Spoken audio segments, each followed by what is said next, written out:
For more analysis, we're pleased to be joined by Dr. Eugene Chan, President of the Association of Hong Kong Professionals. Welcome to the program, Dr. Chan. So put things into perspective for us. How will this new Legislative Council and electoral law impact administrative and legislative affairs here in Hong Kong? Right. We had the first meeting today at Electro, and it is quite an impressive meeting because the Chief Executive took the occasion and came to meet the legislators. And not only that, the meeting was directly telecasted to the rest of the SAR. So all of us will be able to watch the program. And I quite enjoyed it because the Chief Executive actually said, apart from the anti-COVID campaign matters, she also brought up three matters, namely the Executive and Legislative Council relationship, also the Northern Metropolis project that she has proposed, and also the reorganization of the government structure. So it is quite an interesting meeting because after the Chief Executive has spoken to the public, there was a question and answer time that was extended.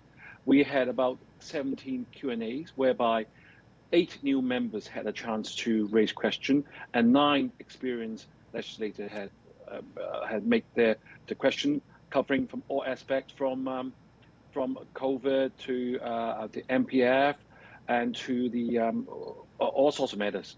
So it was quite a fruitful meeting that has shown the people of Hong Kong that after the improvement of electoral system since last year, with the 90 legislators being elected, being patriots administrating Hong Kong, that we have seen a new difference, that we are moving in the right direction.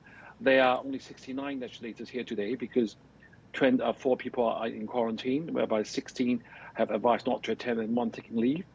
So we had quite a full council. So I can say that after the new system has been imposed, that we do see a breath of fresh air for Hong Kong.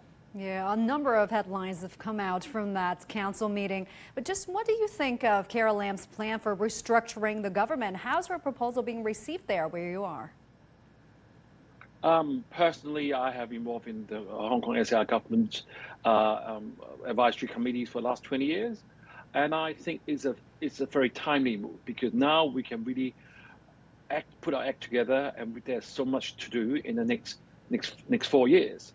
I would say to make Hong Kong prosper again, this is a very important time, and it's timely, and I think it's a very responsible way of doing it because in the past, for example, the Transport and Housing Bureau, they were dealing with not only the housing matters but also the transport matters.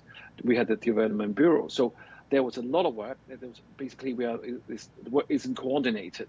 So in order for resources to be better utilized, then they are now proposing from a 13 to a 15 bureaus, and also they're proposing adding the deputy secretaries to support.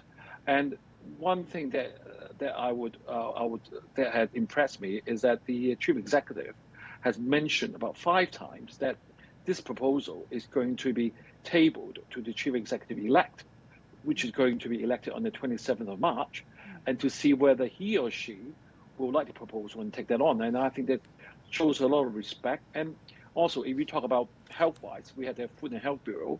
Because of COVID, we are going to have a health bureau in the future because the present issues for Hong Kong are COVID, housing, and the youth, whereby the youth has been incorporated into the Home Affairs Bureau.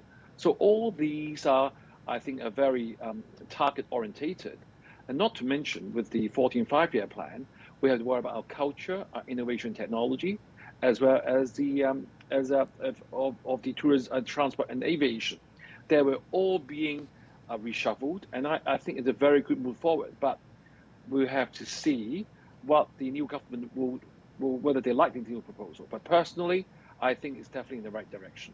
Dr. Eugene Chan, we appreciate you taking the time talking to us, President of the Association of Hong Kong Professionals.